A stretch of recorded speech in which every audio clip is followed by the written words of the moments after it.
हलीमा खान जो हैं बानी पीटीआई की बहन, उन्होंने दावा किया कि अली अमीन गंडापुर नज़रबंदी की पेशकश लेकर आए थे और इससे पहले भी आपको पता है कि बानी पीटीआई की जानिब से भी जब उनसे लोग जाके मिले थे, जर्नलिस्ट जाके मिले थे, उन्होंने कहा था कि उनके पास ये पेशकश आई थी। तो ये कंफर्म कर दिया हलीमा खान साहिबा ने। क्या कहा उन्होंने, ज़रा सुनते हैं।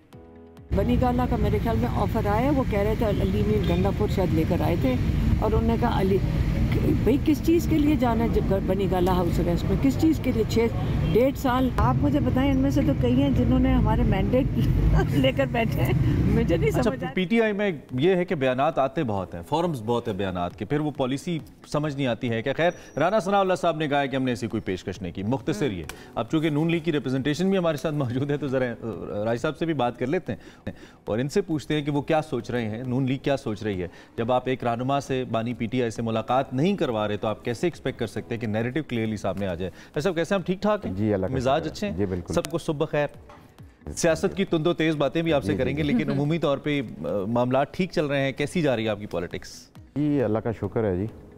इस वक्त तो आपको पता है कि पॉलिटिक्स बड़ी गर्म है, लेकिन अल्लाह का शुक्र है कि देखें हम सब लोगों ने मिल के काम करना है इस मुल्क के लिए, तो उसके लिए हमें सब लोगों को मेहनत करनी चाहिए और मुल्क को आगे लेके जाना चाहिए, आगे की तरफ सोचना चाहिए, पिछली बातों को भूलना चाहिए।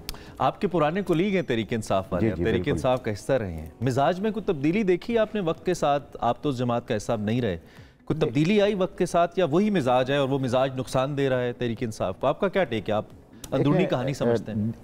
इशू ये है जी कि मिजाज वक्त के साथ और जब आपके ऊपर जिम्मेदारियाँ ज़्यादा बढ़ती हैं तो आपको मिजाज को चेंज करना चाहिए, ठीक है। और कोशिश करनी चाहिए कि इस वक्त जिन हालात के अंदर हमारा मुल्क है, हम सब जितनी भी पॉलिटिकल पार्टीज़ हैं उनको बैठ के कोई इसका हल निकालना चाहिए।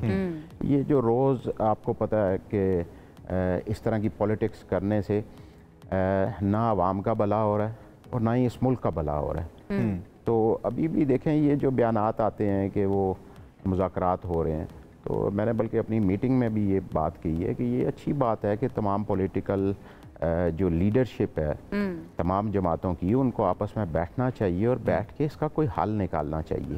और जो ये रोज़ आपको पता है हमारे मुल्क में और ख़ास तौर पे इस्लामाबाद में जो रोज़ आए दिन एहतजाज, और जो हमारे इस वक्त बिज़नेस कम्युनिटी है इस मुल्क की, वो भी बड़ी इन चीज़ों से तंग है कि हमें इन चीज़ों का हल अल्टीमेटली निकालना पड़ेगा। लेकिन इसमें एक मुख्तसर सा सवाल है, फिर थोड़ा सा आपकी लाइटर नोट पे भी गुफ्तगू करेंगे कि एक तरफ अगर आप जो पार्टी लीडरशिप है, आपको पता है कि तहरीक इंसाफ में फैसला इमरान खान का है। इमरान खान से अगर लोअर टियर की लीडरशिप नहीं मिल रही तो वो फैसला नहीं कर पाएंगे। बाज़ औक़ात तो इनके किए हुए फैसले वो रिजेक्ट कर देते हैं, वीटो कर देते हैं।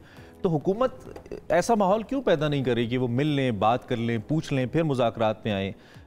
फिर हुकूमत कैसे एक्सपेक्ट करिए कि इस मुज़ाकरात का हल निकलेगा अगर उनसे बात नहीं हो पा रही उनकी? देखिए जी, हर वक्त आपने अभी अलीमा साहिबा का भी बयान सुना, उमर अयूब साहब का भी सुना। मतलब पहली तो बात ये है कि ये मुलाकात होती है तो उनको पता लगा कि अली अमीन गंडापुर क्या ऑफ़र लेके आए थे, ठीक है।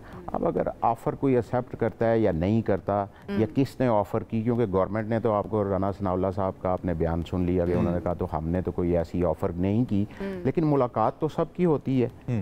ये जो दूसरा दौर हुआ है ना राजा साहब मुज़ाकरात का, उसके बाद कहा गया था कि चार्टर ऑफ डिमांड तब पेश करेंगे जब हम रहनुमाई ले लें बानी पीटीआई से, इमरान खान साहब से। उसके बाद मुलाकात नहीं करवाई गई। लेकिन वो मुलाकात हो जाएगी, कोई इतना बड़ा इशू नहीं है। पहले भी ये लोग मिलते हैं और वो अब भी जाएंगे, ये मिलेंगे। तड़प बढ़ा रहे हैं मत नहीं, वो 1-2 दिन अगर कोई किसी चीज़ में डिले हो जाता है तो वो कोई ऐसा इशू नहीं है। ज़ाहिर बात है कि हुकूमत भी सीरियस है कि ये मुज़ाकरात हों और इंशाअल्लाह ये मेरे ख्याल में कि मुज़ाकरात होने भी चाहिए और इनका कोई हल निकलना चाहिए। ठीक है, तो ये इन राइटिंग क्यों चाह रही है गवर्नमेंट जो है कि इन राइटिंग मिलना चाहिए? ये तो मेरे ख्याल में आप सब लोगों को पता है कि इन राइटिंग क्यों चाह रहे हैं कि कुछ चीज़ें होती हैं कि जब आप टेबल के ऊपर बैठे हैं तो एक एग्रीमेंट हो जाए और इन राइटिंग हो कि मतलब ये चीज़ें हमारी तय हुई हैं कि कल फिर ना कोई मुकर जाए। ठीक है, बिल्कुल सही। पिंडी की सियासत पे आए थोड़ा। पिंडी की सियासत बड़ी मल्टी डायमेंशनल सियासत रही है, लेकिन कुछ शख्सियात के आसपास घूमती रही। अब कुछ नए नाम हमारे सामने ऐसे आए हैं जो मेन स्ट्रीम पे हैं और पिंडी की सियासत कर रहे हैं, आप वन ऑफ देम।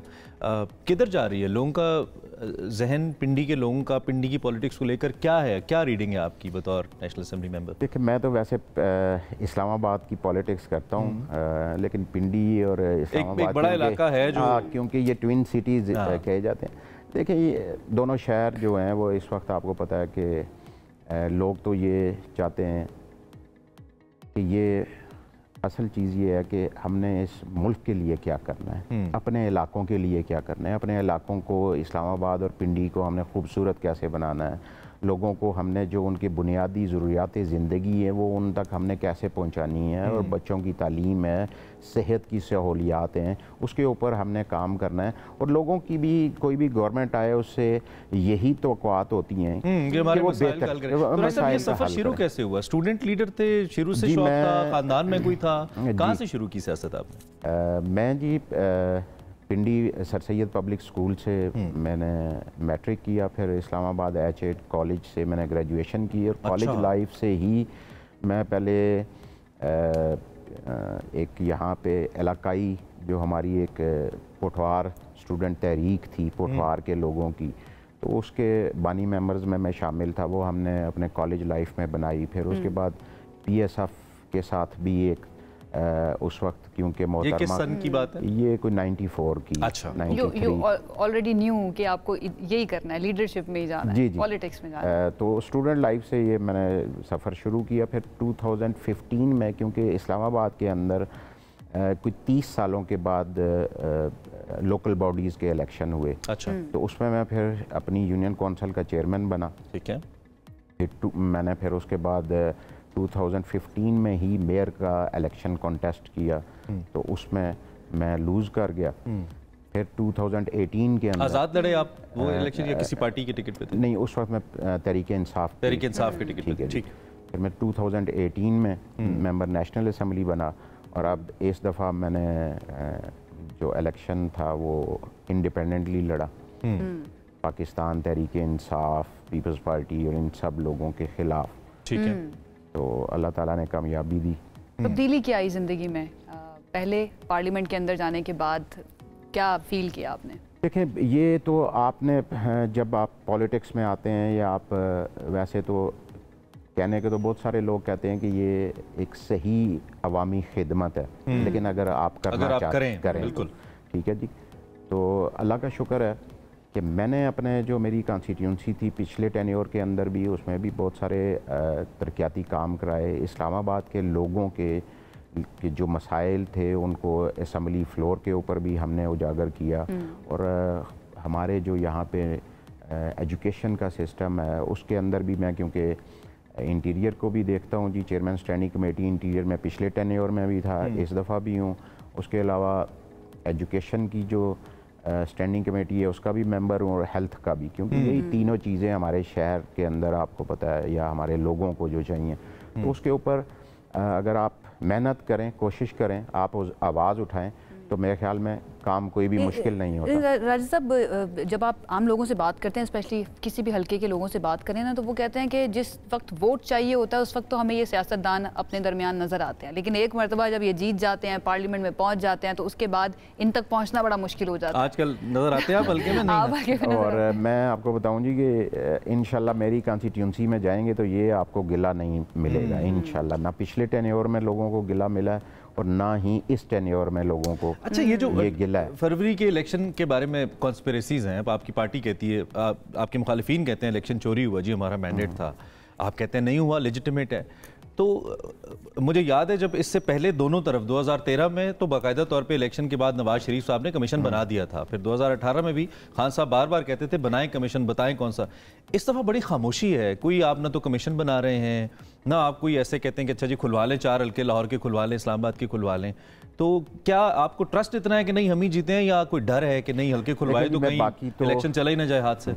मैं तो बाकी तो कोई पूरे मुल्क की मैं नहीं बात इस तरीके से कर सकता, और मैं सिर्फ ये बात करूँगा कि पाकिस्तान के अंदर आपको पता है कि वो जैसे बच्चों की लड़ाई होती है कि वो जब एक बच्चा जीत जाता है दूसरा शोर करना शुरू कर जाता है, तो ये जो हमारा जमहूरी सफ़र है ये अभी उस नहज या उस जगह पे नहीं पहुंच सका जहाँ पे इसको पहुंचना चाहिए था, जहाँ पे लोगों को ये चीज़ें मैच्योरिटी आती। तो यहाँ तो जब से पाकिस्तान के अंदर जो भी इलेक्शन हुआ पाकिस्तान बनने के बाद वो मुतनाज़ा ही हुआ। लेकिन मैं जो हल्के खोलने वाली बात है, मैं और तो कहीं किसी के हल्के की बात नहीं कर सकता, लेकिन मैं अपने कॉन्स्टिट्यूंसी की ऑफर कर सकता, मेरे कल खोल दें जी, खोल दें जी, खोल दें। आप तो कानूनी माहिरीन के अगेंस्ट आपके हैं तो वो भी खोल सकते हैं। अच्छा चलें, ये बताइए MNAs के बारे में कहा जाता है कि इनका लाइफस्टाइल थोड़ा इतना तगड़ा नहीं होता। जब MNAs या खासतौर पे वजीर बनते हैं बड़ी तब्दीली आ जाती है और बड़े पैसे वैसे बना लेते हैं। बहुत पैसे कमाते हैं आप लोग MNAs जो होते हैं? देखें जी, ये एक परसेप्शन बिल्ड किया गया है पॉलिटिशियंस के। यहाँ पे आप यकीन करें कि बहुत सारे ऐसे पॉलिटिशियंस हैं जिन्होंने अपने आबाओ अजदाद की जायदादें बेच के तो वो इलेक्शन लड़ते हैं, ठीक है। और ये बिल्कुल मिस परसेप्शन है कि पैसे बनाते हैं बेसिकली। और ये एक आपको पता है कि यहाँ पे पॉलिटिशियन भी बदनाम हो चुका है, एस्टेब्लिशमेंट भी बदनाम हो चुकी है, लेकिन बाबू जो हैं वो बिल्कुल ये बात है ना, मसला बाकी महकमों में भी है। आपने एस्टेब्लिशमेंट का, बाबुओं का भी जिक्र किया, उधर भी बहुत मसाइल है, कोई शक नहीं। बदनाम ज्यादा सियासतदान होता है, लेकिन वो मतलब आसान अटैक सियासतदान पे है, लेकिन ऐसा नहीं है। कभी दिल नहीं करता छोड़ दें, किस चक्कर में पड़ेंगे? मुखालिफिन बुरा भला कहते हैं, लड़ाइयाँ झगड़े दुश्मनियाँ, मियाँ बीवी के दरमियान टाइम नहीं मिलता, बच्चों को टाइम फैमिली को नहीं दे। कभी सोचा नहीं कि यार छोड़ दूं, किस चक्कर में पड़ गए? नहीं, बहुत दफ़ा सोचा, लेकिन जो आपके इर्द गिर्द आपके हल्का अहबाब होता है, लोग होते हैं, वो आपको फिर जाहिर बात है एक पूरा आपका उनके साथ एक रिश्ता बिल्ट हो चुका होता है, तो वो फिर आपको ये काम करने नहीं देते, छोड़ने नहीं देते। कोशिश तो हर बंदे की होती है और मेरी भी ये कोशिश थी, लेकिन मजबूरी से सही है।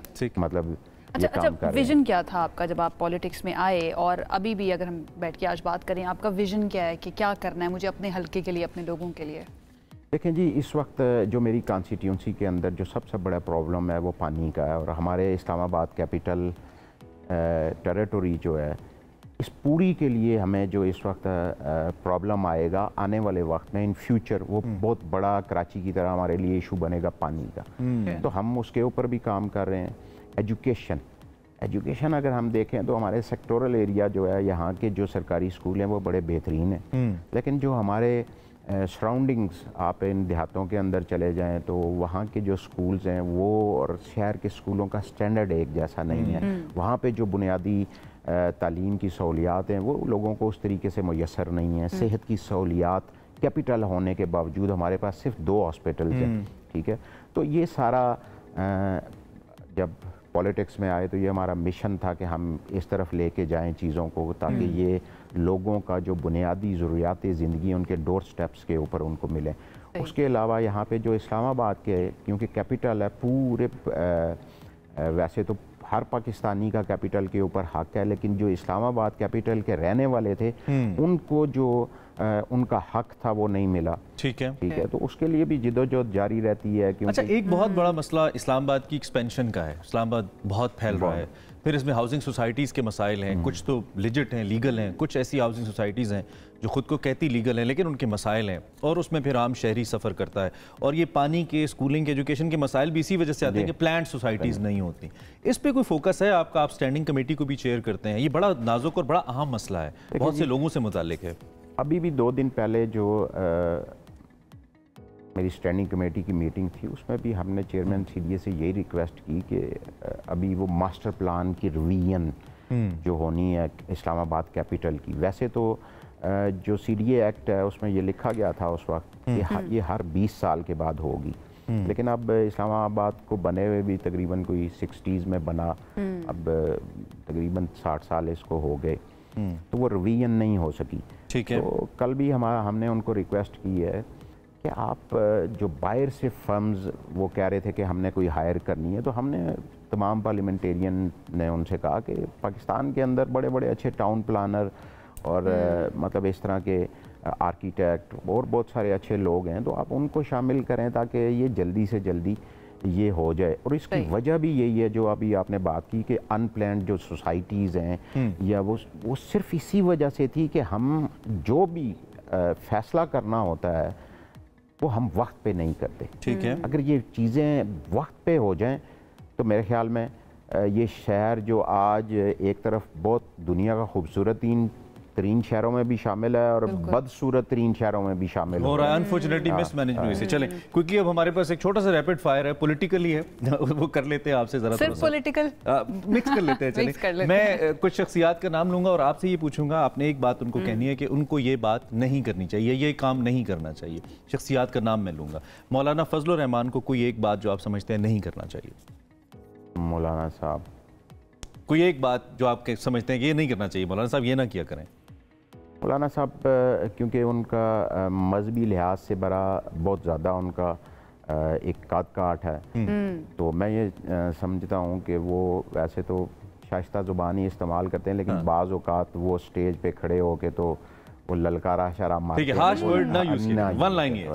हार्श वर्ड्स ना किया करें। पीटीआई के जो लोग हैं, जो लीडर्स हैं, उनके लिए फिर आपका क्या होगा? पीटीआई लीडरशिप के लिए, इमरान खान के लिए देखिए मैं उनसे ये कहूँगा कि वो पॉलिटिक्स करें, और पॉलिटिशियन जो है वो अपने दरवाजे खुले रखता है, दरवाजे बंद ना किया करें। ना करें। अभी तो खोले में उन्होंने दरवाजे। शेख रशीद साहब, शेख रशीद साहब बस वो जो बोलते हैं सही बोलते हैं। हाँ, नहीं मतलब वो उनकी एक लाइफ है, मतलब वो एक शोगल मेले की हद तक वो तो ठीक है, लेकिन इससे ज़्यादा। मियां नवाज शरीफ साहब मुश्किल में क्यों डाल रहे हैं?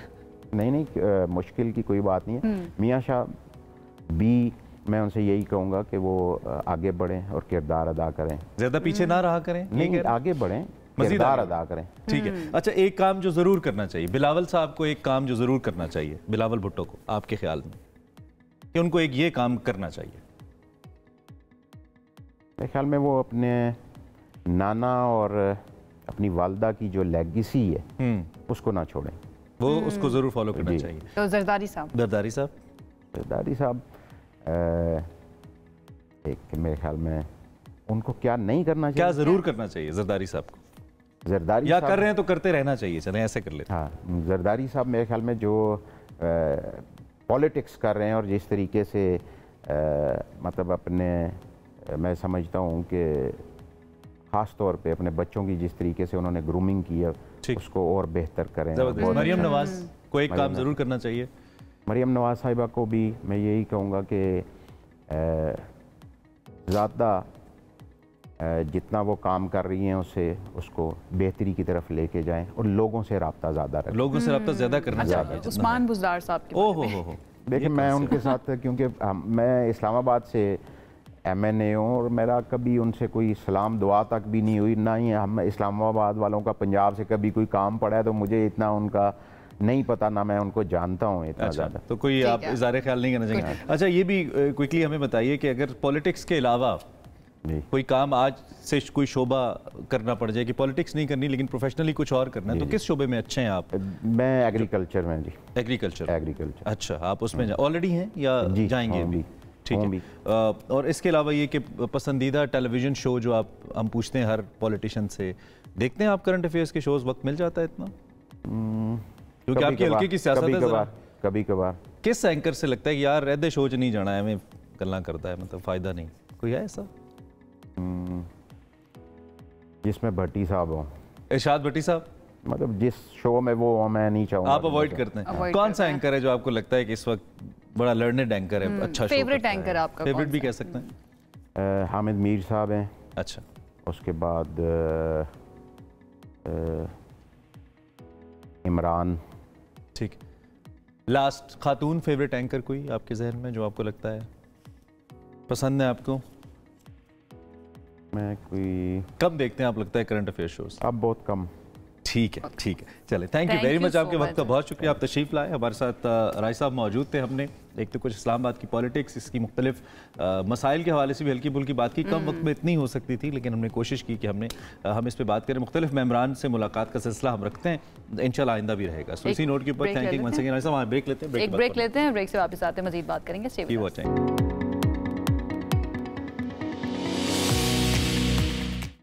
Welcome back. बहुत अहम मौजू है जिसमें हमने बात करनी है। वक्त के साथ साथ वी ऑल नो लोगों के सोचों में तब्दीली आती है, आई है। पाकिस्तान में भी ऐसा हुआ है। खासतौर पे अगर हम एजुकेशन सेक्टर की बात करें तो काफ़ी हद तक ऐसा लगता है कि लोगों की सोच तब्दील हो रही है। होम स्कूलिंग का रुझान विद द टाइम बढ़ा है। इसकी मल्टीपल रीजंस हैं, इस पर भी हमने बात करनी है।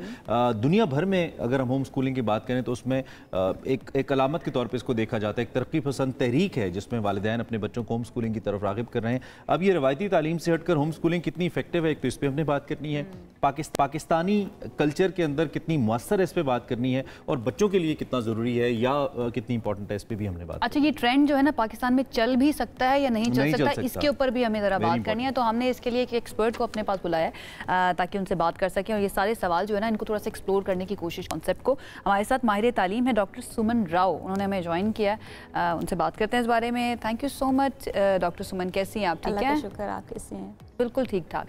ये होम स्कूलिंग हमने वेस्ट में तो इसके बारे में सुना है कि ये कॉन्सेप्ट पाया जाता है, ट्रेंड पाया जाता है। पाकिस्तान में भी आ रहा है ये ट्रेंड आहिस्ता आहिस्ता? बेसिकली पाकिस्तान के अंदर तो अब ये सबसे ज़्यादा ज़रूरत बन गया है होम स्कूलिंग। अच्छा। जितने एजुकेशन के मसले हैं हम बहुत अरसे से देख रहे हैं। अब पेरेंट्स ने उसको फिगर आउट कर लिया है कि हमने अगर एट द एंड ये मसले ही सुनने हैं ना, तो बेटर है कि अब हम लोग होम स्कूलिंग की तरफ शिफ्ट हो जाएं। And you will be shocked कि अभी अप्रॉक्सीमेटली हमारे पास हमारा जितना क्लाइंट है, approximately 45% of them are going to home school their kids. अच्छा। उनके मसले बहुत ज़्यादा हैं, बहुत मसाइल हैं। आप शुरू से स्टार्ट करेंगे तो एंड तक आप उनके मसले ही सुनते रहेंगे। हम देखें, हम लोग ना बहुत अरसे से एजुकेशन पे बात करते हैं सब, ये मसला है, ये मसला है, ये होना चाहिए, वो होना चाहिए, नहीं हो रहा। अगर हम की इश्यूज की सुमन बात करें, जो की इश्यूज है कि जी इस वजह से रिवायती स्कूलिंग नहीं होनी चाहिए, कन्वेंशनल होम स्कूलिंग होनी चाहिए, कोई की इश्यूज बताइए पेरेंट्स के जिसकी वजह से वो कन्विंस हो रहे हैं। तो बहुत सारे इश्यूज हैं। फर्स्ट ऑफ ऑल तो आप ये देखें कि हमारे जो बच्चे हैं साल में कितने दिन स्कूल जाते हैं। We have a data collected by the teachers, not a exact figure, but 2024 में 176 डेज बच्चे स्कूल गए हैं। Okay. Rest of them 365 vacations thing. We have summer vacations, autumn, I would be very happy if I was a kid. It's very good. But obviously not good for the education system. Good for the kids ना। अगर weekly भी अगर आप देखें, Saturday Sunday is an of day, Friday half day है, उसके बाद तो 3 दिन रह गए ना। उसमें भी 45 मिनट का सेशन है, 10 मिनट्स आप ऐसे ही निकाल दें। अब उसके अंदर बच्चों को पढ़ाना भी है, चेक भी करना है, एज्यूम भी करना है। This is not possible. हर बच्चा डिफरेंट होता है, ठीक है, उसका ग्रोन अप डिफरेंट है। कुछ बच्चे बहुत अच्छे होते हैं, कुछ बच्चे बिलो द बेल्ट होते हैं। अच्छा, यूजुअली जब स्कूल शुरू भी हुए थे ना, जब स्कूल्स का आगाज हुआ था हिस्ट्री में, तो बुनियादी तौर पे एक लोगों को डिसिप्लिन करना, एक सर्टेन दायरे के अंदर लाना कि आपने इस वक्त ये काम करना है, इसका मकसद था। अब भी बहुत सारे पेरेंट्स यही समझते हैं और समहाउ ये ठीक भी है, मुझे लगता है कि अच्छा जी डिसिप्लिन बच्चा तभी होगा, इतने बजे उठना है, इतने बजे यूनिफॉर्म पहनना है, साफ सुथरा रहना है, स्कूल जाना है, वापस आना है। तो डू यू थिंक हमारा जो स्कूलिंग मॉडल है एक्चुअली वो इतना इफेक्टिव ना होना एक बड़ी वजह है कि लोग होम स्कूलिंग की तरफ आना चाहते हैं, या फिर नहीं there is some other reason? क्योंकि फाइनेंशियल मसाइल भी तो है ना लोगों के। हमेशा से ना हम एक बात करते हैं, हम ये नहीं कहते कि बच्चों को स्कूल ना भेजें, हम ये बताना चाहते हैं कि स्कूल्स आपके बच्चों को सोशलाइज करते हैं, उनको डिसिप्लिन सिखाते हैं। लेकिन अगर आप एजुकेशन बेसिस पे देखेंगे तो वो एजुकेशन उस तरह से प्रोवाइड नहीं कर सकते। आप लोग इस चीज़ को थोड़ा सा समझें कि वो नहीं करते हैं। होम स्कूलिंग और उसके बाद रिवायती तालीम, स्कूल जाने वाला बच्चा, ये दोनों compete कर सकते हैं आगे जाके लाइफ में? लेकिन कर सकते हैं, दुनिया में सब कुछ पॉसिबल है। होम वाला बेहतर करेगा, वो ज़्यादा करेगा होम स्कूलिंग वाला। हमारे पास इतनी मदर्स हैं जिनके बच्चे होम स्कूलिंग कर रहे हैं, आप यकीन करें कि उनके बेसिक कॉन्सेप्ट्स जो हैं वो बहुत बेहतर होते हैं rather than the kids who are going to school. पूरा साल हम लोग अपने बच्चों को ना बाउंड कर देते हैं कि आपने बस इतना ही लिखना है, इतना ही सिलेबस है, इतना ही करना है, ठीक है। और जो बच्चा होम स्कूलिंग कर रहा है वो आउट ऑफ द बाउंड्री। लेकिन वो बच्चा क्या सुमन वो रवैया डेवलप कर सकता है घर पे रहते हुए? मतलब मैं तो अगर होम स्कूलिंग कर रहा हूँ थोड़ी देर बाद अम्मी से कहूँगा मुझे ये खाना है, मुझे वहाँ जाना है, अब मुझे बच्चा बहाना करेगा मुझे वॉशरूम जाना है। हाँ। स्कूल्स में तो बच्चा थोड़ा सा बाउंड रहता है ना, मैं सवाल इसलिए कर रहा हूँ ताकि लोगों का जो लोगों के जहन में क्वेश्चंस हैं वो दूर हों। तो वो उसके लिए कम्फी एनवायरनमेंट है स्कूल से घर वापस आना। अब मैं घर जा रहा हूँ, लेकिन अगर घर ही उसका स्कूल बन गया तो बच्चा फिर रिलैक्स कब होगा? उसे तो सब कुछ स्कूल ही लगेगा, मामा टीचर ही लगेंगे उसे। ये ना एक ना बहुत सारे इस तरह के एक्सक्यूजेस आते हैं, मैं इसको लेम एक्सक्यूज कहती हूँ, ठीक है। हम लोग कहें कि जी हम अपने बच्चे को ये चीज़ नहीं करवा सकते, क्यों नहीं करवा सकते हम अपने बच्चे को कोई ये चीज़। बहुत हमें समटाइम्स एक मीटिंग थी तो दे सेड के कुछ पेरेंट्स होते हैं पढ़े लिखे नहीं होते तो वो कैसे पढ़ाएंगे अपने बच्चे को। मैंने कहा एक माँ कभी भी अनपढ़ नहीं होती है, औरत अनपढ़ हो सकती है, माँ कभी अनपढ़ नहीं होती। जिसने आपको सिखाया सब कुछ, आप उसे कैसे कह सकते हैं कि वो अनपढ़ है, वो नहीं करवा सकती। आप अपने बच्चे के साथ बॉन्डिंग बनाएं तो सही, आप उसको एक इन्वॉल्वमेंट दें तो सही। बट स्टिल ये फैक्टर है तो सही ना सुमन के अगर एक पढ़ी लिखी नहीं है औरत, उसको इंग्लिश पढ़नी नहीं आती है, उसको मैथ्स का नहीं पता है, उसको फिजिक्स का नहीं पता है, तो वो किस तरह से अपने बच्चे को पढ़ाएगी? सॉल्यूशंस दिए ना, प्रॉपर कोर्सेज दिए, सॉल्यूशंस दिए कि आप ट्यूटर हायर कर सकते हैं, आप खुद देख सकते हैं बच्चे को। होम स्कूलिंग ये नहीं होता कि सिर्फ पेरेंट्स करा रहे होते हैं, होम स्कूलिंग में होता है कि डिफरेंट ट्यूटर्स होते हैं, वो आते हैं, पेरेंट्स उनके साथ बैठते हैं, इंटरेक्टिव एक्टिविटीज होती हैं, प्रैक्टिकली इन्वॉल्व होते हैं वो स्टडीज के अंदर। This is called home schooling. वो बच्चा घर के ऊपर है, 1 आवर का वो सेशन कर रहा है, उसमें कोई उसका टाइम वेस्ट नहीं हो रहा आने जाने में। एक्सपेंसिव नहीं हो जाएगा ये सबसे ज्यादा रीजनेबल है। अच्छा, हम उस मॉडल की बात कर लेते हैं जिसमें एक कपल है और वो पढ़ा लिखा है और वो अपने बच्चों को लेट्स से एजुकेशन दे सकता है। Where do they are supposed to start? कहाँ से वो स्टार्ट करें? किस एज से बच्चे को बाकायदा तौर पे ट्रेन करना शुरू करें एज एन एजुकेटर्स? ये क्या प्रोसीजर है और आप लोग कैसे काम करते हैं? You got certain books as well, इस बारे में भी फिर हमें बाद में बताइएगा। ये है कि 2.5 ईयर से टोटल्स से हम लोग थोड़ा सा स्टार्ट करवा देते हैं, वेरी लाइक इनिशियल स्टेज के ऊपर। उसमें ये होता है कि बच्चों को सारी रिकग्नाइजेशंस देते हैं, all over the world vocabulary सिखाते हैं। ठीक है, जैसे फॉर एग्जांपल अगर हम अपने ही कोर्सेज की बात कर लें तो हमारे कोर्सेज में you will be very shocked कि हमारे pass wipe and right sheets होती हैं। पहले दीज आर द गेम्स, सिखा सकती हैं। बच्चा खेल रहा है, उसको ये इस पे लिख रहा है, इरेजिंग कर रहा है। फिर वही आपकी बात, ये बिल्कुल बेसिक एज के बच्चों के लिए, this is a basic one, just showing a sample. You will be very shocked कि we are the only one in Pakistan who providing guide plans. अच्छा, वीक 1 में ये करवाना है, वीक 2 में ये करवाना है, वीक 3 में ये करवाना है। क्या कंटेंट है वीक 1 का? लाइक वीक 1 में सबसे पहले है आपने मैचिंग एंड सेंटेंसेस करवाने हैं, पिक्चर्स हैं, फिर आपने ट्रेसिंग करवानी है, देन कलरिंग करवानी है, फिर एनिमल वर्ड्स हैं, कलर वर्ड्स हैं, राइटिंग नंबर्स हैं। ठीक है, दिस इज वीक 1 ये वाला। उसके साथ साथ स्केड्यूल भी हुआ है। हम as a free games pack देते हैं बच्चों के लिए ताकि वो थोड़ा सा खेलता भी रहे। वो कुछ भी कर रहा है आप उसको रिवॉर्ड दे रहे हैं। आप बच्चों के टिक टैक गेम्स खेलते हैं, बिंगो टाइप गेम्स होती हैं, तो इसमें ना सारी की सारी वो वाली games and puzzles and I can spy you sheets, ये बच्चे जितना ये पैक पसंद करते हैं। Do you guys bound parents about certain time frame के इतना टाइम होना चाहिए? और क्या वो स्पेसिफिक टाइम है स्कूलिंग का बच्चों का घर के अंदर या फिर कभी भी? अच्छा, स्पेसिफिक होगा। देखिए ये डिसिप्लिन है, ये हमने अपने बच्चे को सिखाना है। यूजुअली क्या रिकमेंड करते हैं हम लोग? रिकमेंड करते हैं कि आप 9 o'clock से स्टार्ट करें, ठीक है, और उसको अप्रॉक्सीमेटली 3 o'clock तक एंड कर दें। ठीक है, और उसमें भी हम लोग ये कहते हैं कि आप लोग सब्जेक्ट वाइज इसको डिवाइड कर लें। जरूरी नहीं कि आपने सब कुछ करवाना है, you can see there are so many facts in it. अब ये सारा नहीं आप करवा सकते हो ना। ठीक है, आप लोग 3 days का और 3 days का थोड़ा सा प्लान करने, और संडे को एक्टिविटीज भी हो जाएंगी, थोड़ी सी असेसमेंट्स भी हो जाएंगी और आपकी रिवीजन भी हो जाएगी, और आपके बच्चे के साथ आपकी बॉन्डिंग बहुत अच्छी होती है। At one and like we are actually, हम ये बात करें कि हमारी ख़वातीन को काम करना चाहिए, वैसे ही हमारे ख़वातीन काम नहीं करती, बहुत कम है, बहुत ज़्यादा पोटेंशियल मौजूद है कि वो काम करें। बहुत सी लड़कियां तो घरों तक महदूद होकर रह जाती हैं डिग्रीज करने के बावजूद। तो दूसरी जानिब हम अगर उसको आफ्टर बीइंग मदर बच्चों के साथ 9 to 3 या 9 to 5 बिजी कर देंगे तो फिर तो बेचारी कुछ भी नहीं कर पाएगी। काम है ना ये, आप कह रहे हैं वो काम नहीं करती। नहीं, आई मीन जॉब और समथिंग, वो क्या करेगी फिर? माशी तौर पे तो कंट्रीब्यूट नहीं कर पाएगी। नहीं, ये बिल्कुल इस तरह से नहीं है। देखिए आप इसलिए काम करते हैं, अपने बच्चों के लिए करते हैं ना, और अपने बच्चों के लिए करते हैं। ठीक है, तो आप उसको स्केड्यूल किसी भी तरीके से कर सकते हैं। ठीक है, जब जिसने जो करना है, जैसे हमारे पास बहुत से पेरेंट्स हैं वो वर्किंग हैं लेकिन स्टिल वो अपने बच्चों के लिए टाइम निकाल रहे हैं ताकि उनको बाद में कुछ ये पीटीएम पे ना सुनना पड़े कि आपके बच्चे ने नहीं किया, हमने करवाया था, उनको याद ही नहीं हुआ, उन्होंने नहीं किया। तो इस चीज को अंडरस्टैंड करने की बहुत ज़्यादा ज़रूरत है। एग्जामिनेशन सिस्टम, एजुकेशन में तो एक एग्जामिनेशन सिस्टम है, बच्चा पास और फेल का कॉन्सेप्ट तो बच्चे को क्या पता कि ये फेल है। आप बच्चे को नहीं जज कर सकते। लेकिन असेसमेंट कैसे करेंगे ना कि बच्चा सही पढ़ रहा है? कॉन्सेप्ट्स के थ्रू। ओके, ठीक है, देखें हर बच्चा ना टैलेंट के साथ पैदा होता है। अगर उसको कोई स्पेसिफिक चीज नहीं आ रही है ना तो उसको फेल नहीं कर सकते हो कि ये फेल हो गया। ठीक है, क्या पता किसी और चीज में वो बहुत अच्छा हो। ये बहुत अच्छी बात। ठीक है, हम बैक बेंचर्स हैं, मैं खुद बैक बेंचर हूँ at the time of my age ना, लेकिन सबने कहा कि नहीं किया नहीं किया नहीं किया नहीं किया।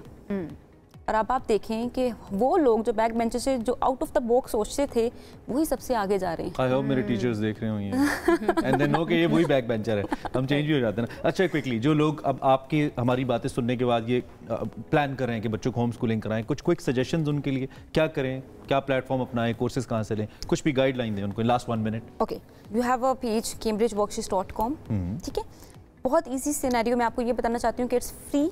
आपको कंसल्टेशन फ्री मिलती है, आपके बच्चों का कोई भी एजुकेशनल इशू है आप फ्री में डिस्कस कर सकते हैं। इसके बाद कस्टमाइज्ड कोर्सेज हैं for all the beginners and everybody. उसमें क्या होता है कि आपको गाइडलाइंस भी मिलेंगे, आपको आंसर कीज भी मिलेंगी, आपको सब कुछ दिया जाएगा, आपको कहीं पे भी इशू होगा वो आपको रिजॉल्व करवाएंगे। स्टिल मैं ये कहूँगी कि हम ये नहीं कहते कि आप स्कूल ना भेजें, बट हम ये कहते हैं कि एजुकेशन पे बच्चों का ज़्यादा से ज़्यादा फोकस करें, क्योंकि एट दैट टाइम इतना कुछ बच्चे नहीं कवर कर सकते हैं। ठीक है 6 मंथ्स हैं, 6 मंथ में 10 चैप्टर्स हैं, चैप्टर्स के अंदर टॉपिक्स हैं, टॉपिक्स के 10 सब टॉपिक्स हैं, ये नहीं कवर हो सकता। अगर ये करवाना है तो सिर्फ और सिर्फ वो करवाएं जो अभी नीड है। ठीक है, मत पुराना सिलेबस करवाएं, मत वो चीजें करवाएं जो यूजफुल है ही नहीं। Someone ideal age for a kid के इस एज में स्टार्ट कर दें उसको। वैसे तो हम सिखा रहे होते हैं बच्चे को 2.5 से स्टार्ट करें। ठीक है, लेकिन 2.5 को स्कूल मत भेजें, स्कूल आप 5 इयर्स से भेजें। देखिए 2.5 में तो वैसे ही बच्चों को घर में पढ़ाना शुरू कर देते हैं। टोडलर्स वीडियोस देखते हैं बच्चे, बहुत सीखते हैं बच्चे गेम्स के थ्रू। आपको पता है कितनी फन लर्निंग एक्टिविटीज हैं। जी बच्चे सीखते हैं, बिल्कुल उससे बहुत ज़्यादा सीखते हैं, तो ये चीज़ बहुत ज़्यादा इंपॉर्टेंट है। फिर से मैं कहूँगी हम लोग एजुकेशन के ऊपर बहुत डिस्कशन करते हैं, हम उसका हल नहीं निकालते।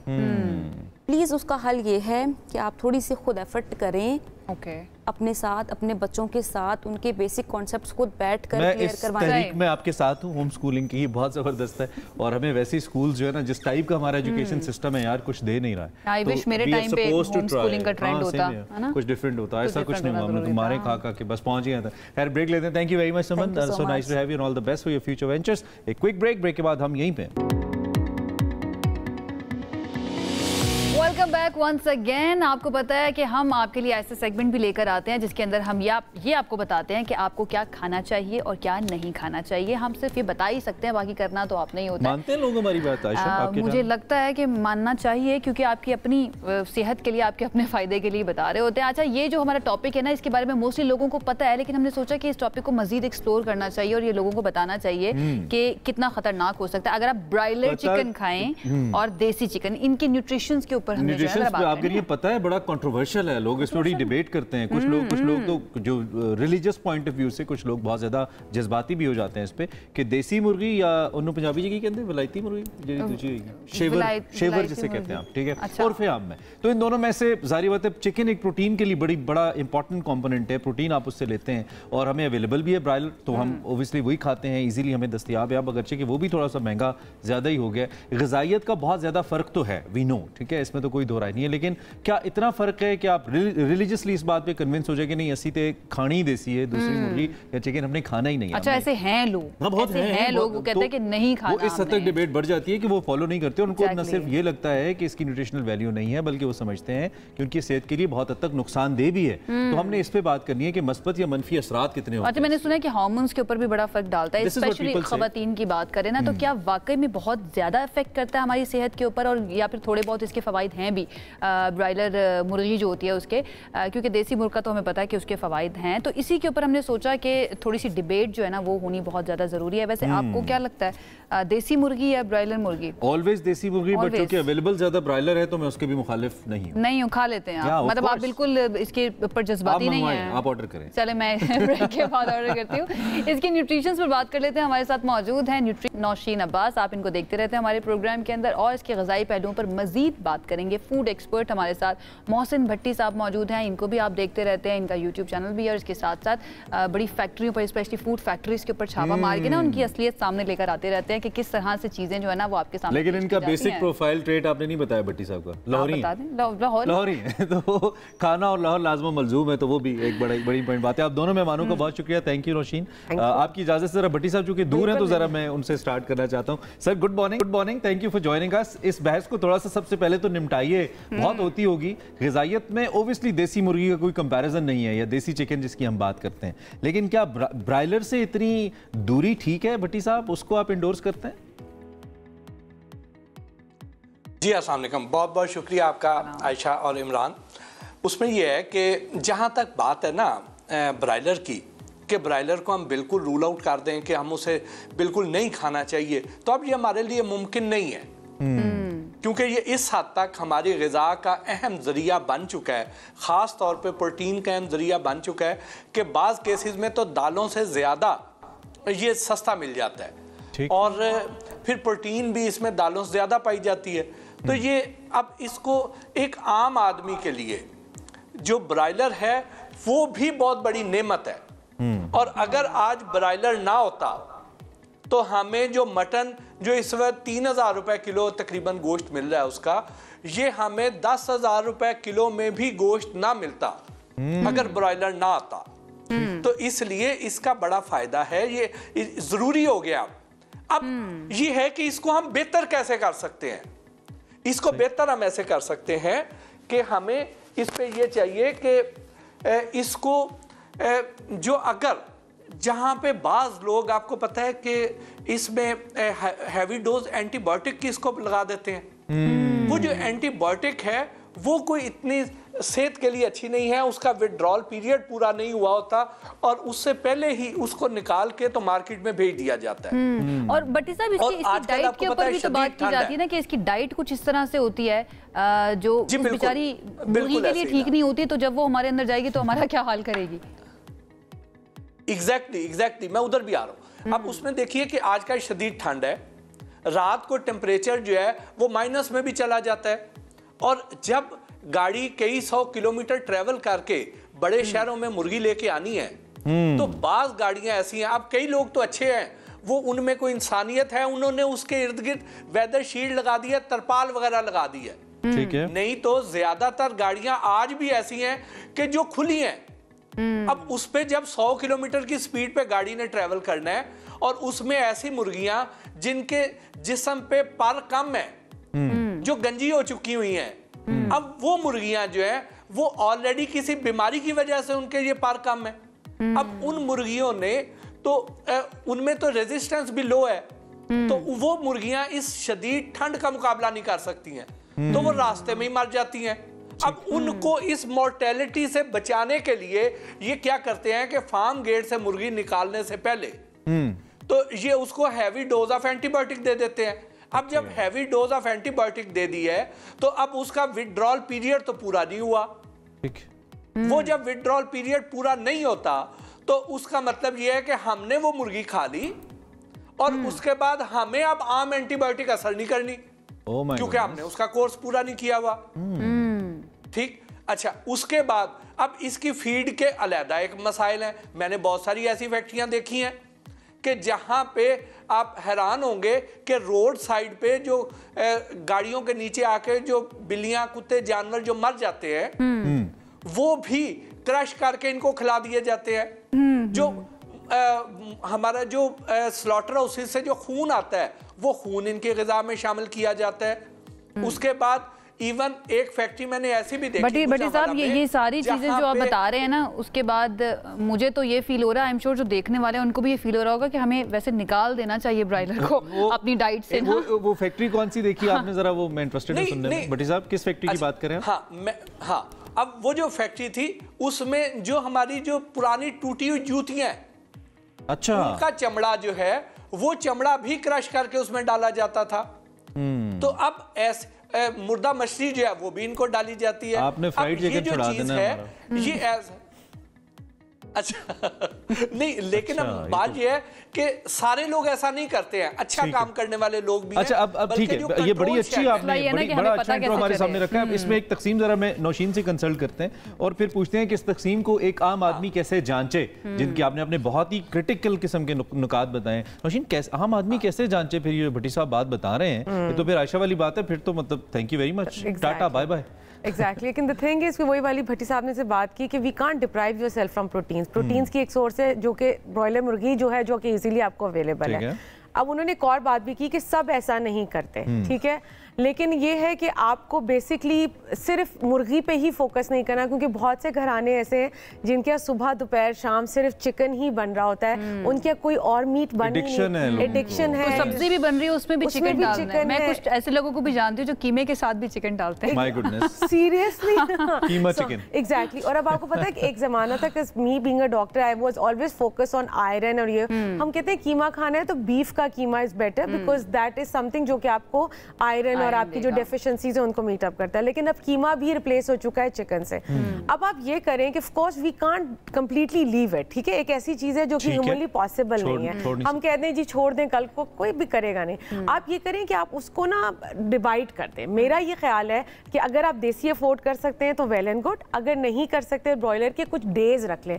एवरी डे आप वो ब्रॉयलर चिकन बच्चों को और खुद ना दें।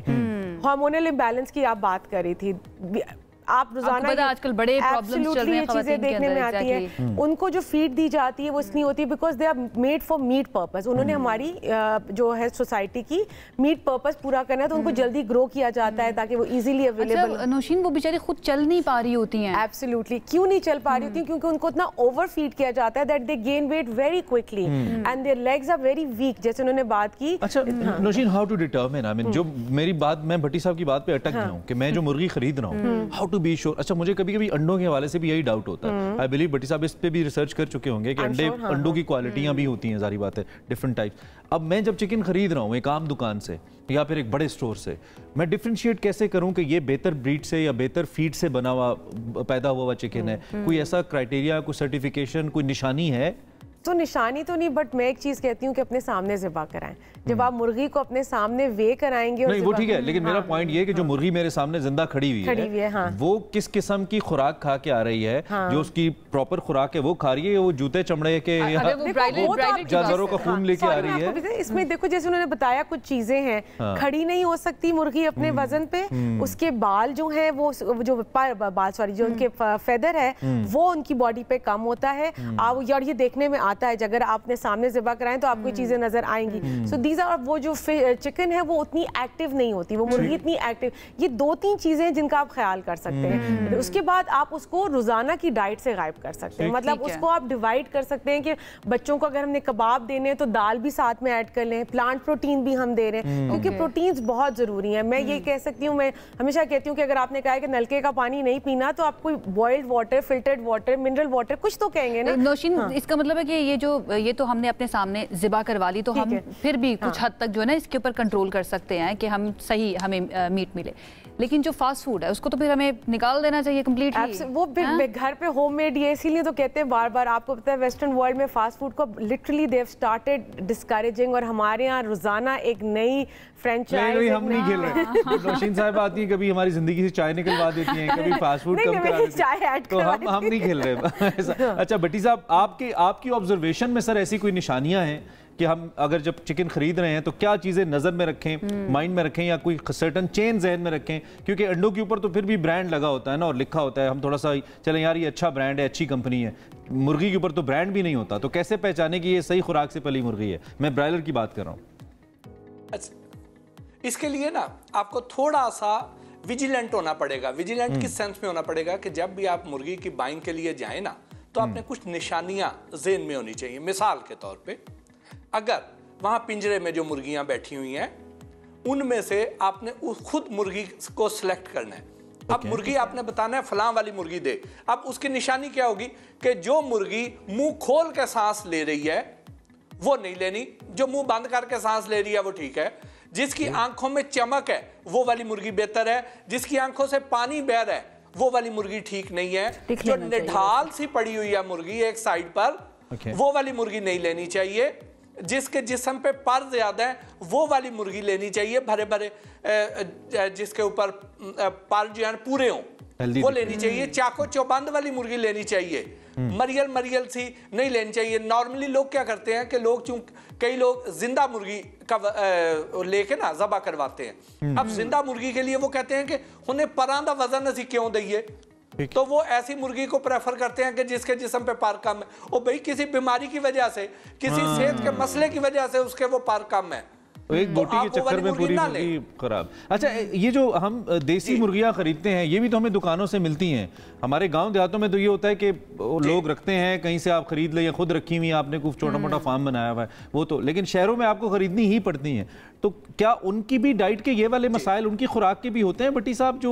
जो फार्म्स की देसी मुर्गियां हमारे सामने आती हैं, या वो अपनी कलर की वजह से, क्योंकि वो भूरी होती हैं या वो काली होती हैं, तो रिकमेंडेड है कि देसी है जी ले लो। मुझे तो उस पर भी लगता है कि कहीं ना कहीं ब्रीड का प्रॉब्लम होता है, उस पर भी डाइट का, खाने का प्रॉब्लम होता है।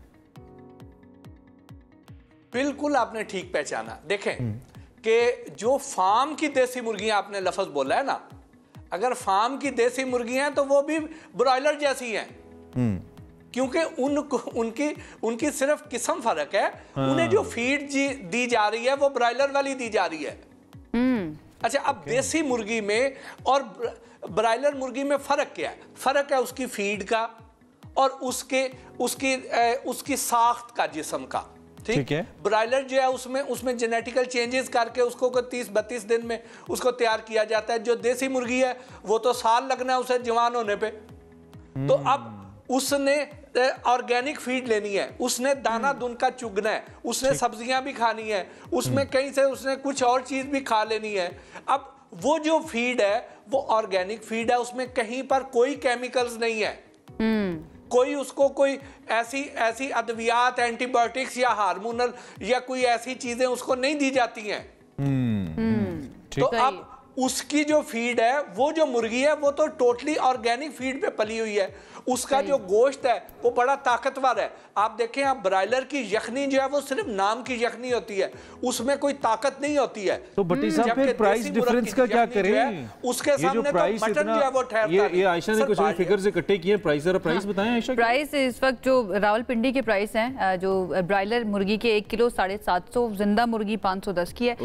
और देसी मुर्गी जो है ना वो आधा किलो की अगर बात करें तो 1250 की किलो की, यानी कि 2500 रुपए किलो। भट्टी साहब ये बहुत ज्यादा फर्क है ना, वो बेचारे जो नहीं अफोर्ड कर सकते वो क्या करें? यानी कि जो आजकल फार्म्स की देसी मुर्गी है वो ब्रॉयलर की रिफाइंड फॉर्म है सिर्फ बाल डाए हुए हैं उसके। तो वो इतनी महंगी भी तो मिल रही है। हाँ। अच्छा, वो जो है ना, हालांकि उसकी बजाय अगर आपने देसी मुर्गी लेनी है, देसी मुर्गी को आप रखेंगे मटन के मुकाबले पे। ठीक, तो मटन जो है वो भी तो आपको 2500 से 3000 रुपए किलो मिलता है। ठीक है।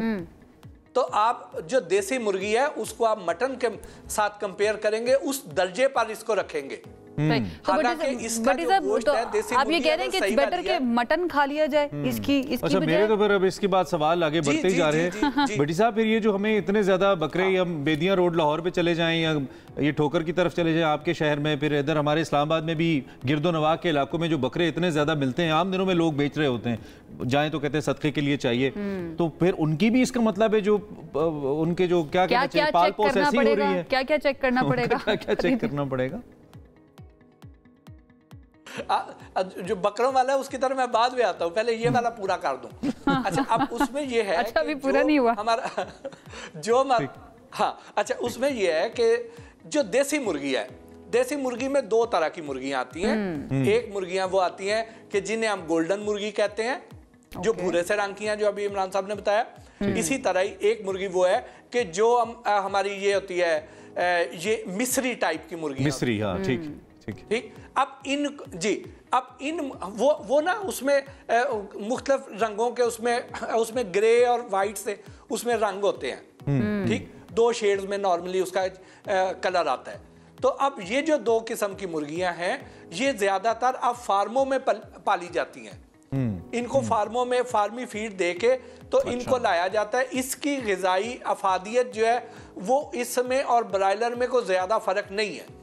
लेकिन अगर जो देसी मुर्गी है, देसी मुर्गी जो है उसका कद भी ज्यादा बड़ा होगा, उसको आप पकड़ना चाहें तो आसानी से पकड़ नहीं सकते हैं। उसकी टांगें जो है लंबी होंगी, उसमें जो रंग है परों के, उसमें काफी रंग होंगे।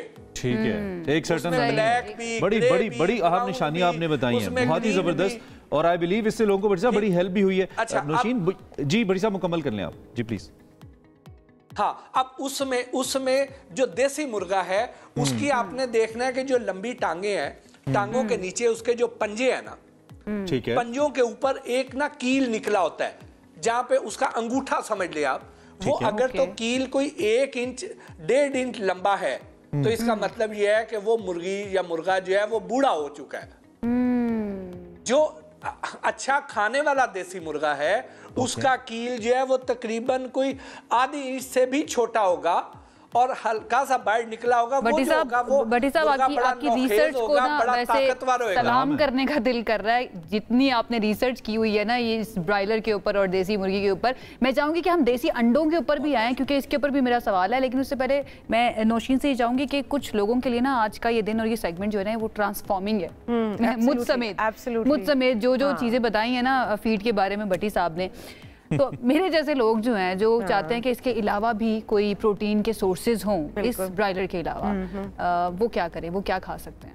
तो अगर आप बात करते हैं, देखिए प्रोटीन्स हमेशा दो तरह के हैं। एक एनिमल प्रोटीन है जिसमें आपके पास मुर्गी है, मछली है, मटन हो गया, बीफ हो गया, अंडा, योगर्ट, मिल्क, ये सारे आपके एनिमल सोर्सेज से आ रहे हैं। जो प्लांट सोर्सेज हैं जिसको हम हमेशा के जो दालें हैं जिसमें आप हर तरह की दाल को कहते हैं, मूंग, मसूर, चना दाल, माश दाल, बीन्स हैं आपके पास, लोबिया, सफ़ेद लोबिया, लाल लोबिया, चना, काला चना, ये सारे हैं जो, और कुछ प्लांट से भी आपको कुछ सब्जियों से भी प्रोटीन्स मिलते हैं। ठीक है, तो वो जो मैं शुरू में बात कर रही थी ना कि ज़रूरी नहीं है कि चिकन का ही प्रोटीन आपके लिए प्रोटीन जरूरी है, गोश्त है, exactly. गोश्त खाना है। देखो मैं I was recalling when we were young, yeah but chicken used to be दावत का पार्ट, लग्जरी। ठीक है, now we have actually made it everyday routine, और वो सारा कुछ जो चेंजेस आई हैं उसकी वजह से।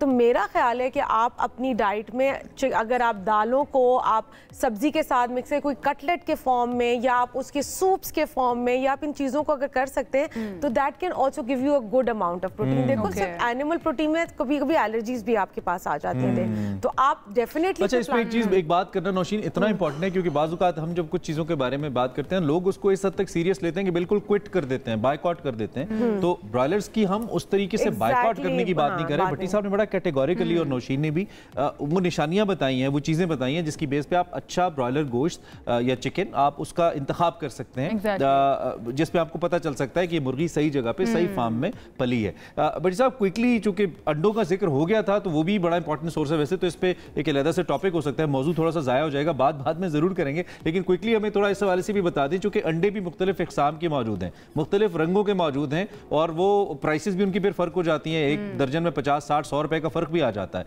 क्या वहां पे भी मामला यही है चिकन वाला जो देसी और ब्रॉयलर के अंदर है? जी बिल्कुल, उसमें भी इसी तरह ही है। उसमें भी आप बड़ी बासानी पहचान सकते हैं। आपको मैं 2-3 मोटी-मोटी निशानियां बता देता हूं। देखिए कि जो बिल्कुल सफेद रंग के अंडे हैं, उसका तो सारों को पता है कि टेबल एग जो है ना, ये ब्रॉयलर वाले हैं जो लेयर मुर्गी से जो आते हैं, ठीक है, फार्मी अंडे जिन्हें हम कहते हैं आसान अल्फाज में। अब एक तो वो अंडे हैं जो हर एक को पता है। उसके बाद आ जाएं कि कुछ लोग देसी अंडे करके बेचते हैं, होते वो फार्मी अंडे हैं लेकिन उनको देसी करके बेचते हैं, क्योंकि उनका जो रंग होता है वो ब्राउन होता है। अच्छा, अब वो कौन से अंडे होते हैं? वो इसी तरह जैसे मैंने आपको बताया कि मिस्री और गोल्डन मुर्गियां जो हैं, जो फार्मों में पाली जाती हैं, जिनको फार्मी फीड दी जाती है, तो अगर इस तरह की जो मुर्गियों के अंडे होंगे उनके रंग ब्राउन होंगे, लेकिन उसकी जो न्यूट्रिशनल वैल्यू है वो फार्मी अंडे जैसी होगी, रंग ब्राउन होएगा। अब उसका फर्क कैसे पहचान सकते हैं? फर्क उसको आप ऐसे कर सकते हैं कि जहां पे अंडे डिस्प्ले हुए हुए हैं वहां पर जब अंडे एक ही साइज के, एक ही रंग के, एक ही शक्ल के होंगे, शेप भी उसकी एक जैसी होगी, तो इसका मतलब यह है कि वो प्रॉपर देसी अंडे, खालस देसी अंडे नहीं है, वो फार्मी अंडे हैं। उनका रंग सिर्फ ब्राउन है। अच्छा, अब वजह क्या है उसकी? जो देसी मुर्गी ने जब अंडा देना है ना, जो ऑर्गेनिक अंडा जिसे हम कहते हैं, वो कभी भी एक शेप का, एक वजन का नहीं होएगा। वो कभी छोटा होगा, कभी बड़ा होगा, कभी गोल होगा, कभी लंबूतरा होगा। ठीक, सही। और वो जब, हाँ, और उसका रंग कभी थोड़ा डार्क होएगा, कभी हल्का होगा। भट्टी साहब बहुत आपने रहनुमाई की है। ऑनेस्टली मैं मेरे लिए ये सेगमेंट जो है ना वो बड़ा इंपॉर्टेंट था। मुझे बहुत सारी चीज़ों का पता चला कि जब चिकन लेने के लिए जाना है तो उस टाइम पे मुझे किन किन निशानियों का ख्याल रखना है, अंडे लेने जाना है तो मुझे किन किन बातों का ख्याल रखना है। आई एम श्योर जो देखने वाले हैं ना वो भी उनको भी काफ़ी कुछ पता चला होगा, अवेयरनेस हुई होगी उनकी। थैंक यू सो मच मौसम। इसका पार्ट 1 है भट्टी साहब, इसका पार्ट 2 भी करेंगे आपके साथ और नौशीन के साथ, ताकि हम इस पे मजीद अवेयरनेस भी क्रिएट करें और हमें पता चले, क्योंकि आई नो कि बहुत सारी चीजें रह गई हैं, लेकिन ओब्वियसली वक्त की कमी है। Naushin, thank you for your time and Bhatti sahab once again बहुत शुक्रिया, आपने हमें ज्वाइन किया और बड़ी अहम बातें की, लोगों की सेहत के लिए अच्छा है, ये भी सदका जारी है भाई। अब एक ब्रेक लेते हैं, ब्रेक के बाद वापस आते हैं। Welcome back. बात कर लेते हैं हज पॉलिसी के हवाले से। हुकूमत की जो हज पॉलिसी है उसके हवाले से मुसलसल सवालात उठ रहे हैं, कंसर्न्स हो रहे हैं लोगों के। जो हज दरख्वास्तें जमा कराने की आखिरी तारीख है, इसमें 3 बार तौसी के बावजूद जो सरकारी कोटा है इसके तहत 5000 दरख्वास्तें अब तक भी कम मौसूल हुई हैं, जिसके पेश नज़र जो वजारत मजहबी उमूर है उसकी जानिब से हज दरख्वास्तें दोबारा वसूल करने का ऐलान मुतवक्के है। ये बिल्कुल ऐसी है जैसे हम टैक्स गोशवारे जमा कराते हैं ना, तारीख पे तौसी होती जाती है क्योंकि हदफ हासिल नहीं हो रहा होता। हदफ हासिल क्यों नहीं हो रहा? It's a very important concern. क्या लोगों की जो कुव्वत खरीद है, परचेजिंग पावर है, इस हद तक कम हो गई है कि अब वो हज नहीं अफोर्ड कर पा रहे? दूसरी जानिब जो प्राइवेट हज ऑपरेटर्स हैं और वजारत मजहबी उमूर है उनके दरमियान जो कंपनीज की तादाद है, इससे मुतालिक एक डेडलॉक आपको मालूम है सामने आया था, वो अभी तक बरकरार है। और अब इतलात ये हैं कि जो वजारत मजहबी उमूर है उसने सऊदी अरब की हिदायत और फेडरल कैबिनेट की हिदायत के ऊपर इस पर एक्शन लेने का फैसला किया। सो क्या है इस सारे अमल पे हमने बात करी। हम बात कर लेते हैं। हमारे साथ इस वक्त मौजूद हैं वजारत मजहबी उमूर तर्जुमान हैं उमर भट्ट साहब। उनसे जानते हैं ज़रा एक मरतबा फिर से जो एक्सटेंशन दी जा रही है। भट्ट साहब, थैंक यू सो मच हमें ज्वाइन करने के लिए। आई होप आप बिल्कुल ठीक ठाक होंगे। 2 मरतबा ऑलरेडी तौसी दी जा चुकी थी, उसके बावजूद 5000 दरख्वास्तें जो है ना वो कम हुई, इसकी वजह क्या है?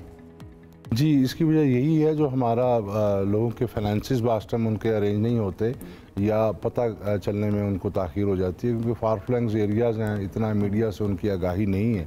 तो आपको मैं याद कराता जाऊँ, जब हमने फ़र्स्ट टाइम इसकी तोसी की थी 10 दिन के लिए, तकरीबन 10,000 एप्लीकेशन हमें मौसूल हुई थी मज़ीद। इसका मतलब है कि लोग हैं जो हज पे जाना चाह रहे हैं। तो अभी भी इंशाल्लाह 5000 सीटें हमारी जो बची हुई हैं, तो उम्मीद है कि 1-2 रोज़ में हम इसका ऐलान करेंगे और first come first serve basis पे हम इसको खोलेंगे। और आप मुझे उम्मीद है कि 3-4 तो भट्ट साहब, इसमें ये जो हम मजमूई तौर पे बात कर रहे हैं, कोटा पूरा नहीं हुआ, एक तो वजह बताइए क्यों नहीं हुआ? क्या कुव्वत खरीद लोगों की ना होना एक बड़ी वजह है, ऐसा लग रहा है आपको? कुव्वत खरीद में तो वाकई फ़र्क पड़ा है, और सिर्फ पाकिस्तान में नहीं बल्कि दुनिया भर में फ़र्क पड़ा है। मैं देख रहा था इंडिया बांग्लादेश में भी एप्लीकेशनें कम मौसूल हुई हैं इस बार, और पिछले साल भी हमारा कोटा बच गया था। लेकिन इस दफ़ा पुरुमीद है कि कोटा हमारा बिल्कुल पूरा होगा और काफ़ी हद तक हो भी चुका है। तकरीबन आप कह लें कि 95% हमारा कोटा हो चुका है, और बाकी भी इंशाल्लाह 2-4 रोज़ में जब चले एक और मौका है उन लोगों के लिए जो पहले दरख्वास्तें जमा नहीं करवा सके। अब कब तक ऐलान मुतवक्के और कब तक दरख्वास्तें जमा करवा सकते हैं लोग? मैम, शायद आज ऐलान कर दें, शायद कल कर दें, और हम शायद 5 दिन दें या फर्स्ट कम फर्स्ट सर्व की बेसिस पे, क्योंकि 5000 सीटें और हमें बहुत ज़्यादा एप्लीकेशन मौसूल हो रही हैं कि कोई फैमिली जा रही है, उसका रिश्तेदार रह गया, वो जाना चाह रहे हैं, जिनके फाइनेंसेस अभी अरेंज हुए हैं, अच्छा, पहले वाजबात नहीं थे उनके पास, अब हो गए हैं, वो जाना चाह रहे हैं। अच्छा, ये जो तो काफ़ी एप्लीकेशन हमारे पास, ठीक है, ये जो डेडलॉक की खबरें आ रही हैं कि वजारत मजहबी उमूर और जो प्राइवेट हज ऑपरेटर्स हैं इनमें कोई डेडलॉक किसी कैफियत है, इस पर ताज़ा तरीन क्या सिचुएशन है, इस पर क्या बात हुई? असल में सऊदी हदायत जो हैं हर साल वो इसमें बेहतरी ला रहे हैं हज इंतज़ामात में। तो ये भी सऊदी तालीमात थी और उनकी डायरेक्शंस थी, उन्होंने जिस तरह वहाँ पर एक निज़ाम बनाया है उसको हमें भी फॉलो करना है और प्राइवेट टूर ऑपरेटर्स ने भी करना है, और इंशाल्लाह उसमें अच्छी पेशरफ्त है, और अगले एक दो रोज़ में ये चीज़ें इंशाल्लाह सेटल हो जाएंगी। क्योंकि नई चेंज जब भी आती है तो उसमें थोड़ी सी रेजिस्टेंस होती है, लेकिन वजारत भी अपनी जगह हर जगह इनकी हेल्प कर रही है, बेशक वो SCCP हो या स्टेट बैंक में वहाँ पे कोई रिलैक्सेशन इनके लिए लेनी हो, या इवन सऊदी अरब में भी अपने पाकिस्तान हज मिशन की तरफ से जो भी तो हमारे साहब ये जो तहफ़्फ़ुज़ात हैं प्राइवेट टूर ऑपरेटर्स के, उनको भी मालूम है कि सऊदी हिदायत के बाद ये इक़दाम किए जा रहे हैं, ये जो एजेंसीज़ को ज़म किया जा रहा है, तो इन तहफ़्फ़ुज़ात को दूर करने के लिए क्या किया जा रहा है? कोई स्ट्रैटेजी बनाई गई है, बातचीत हो रही है इनके साथ? नहीं, बिल्कुल, वो कायमा कमेटी ने सब कमेटी का ऐलान किया था और उसकी रात भी मीटिंग थी इंशाल्लाह, और जिस तरह आपको मैंने बताया ये अच्छा, ये जो आज़मीन हज की तरबियत है ये बहुत इंपॉर्टेंट है, क्योंकि जो वक्त गुजर रहा है बहुत सारे ऐसे रिलेटेड मसाइल भी हैं, इस बारे में क्या इक़दाम मिनिस्ट्री कर रही है?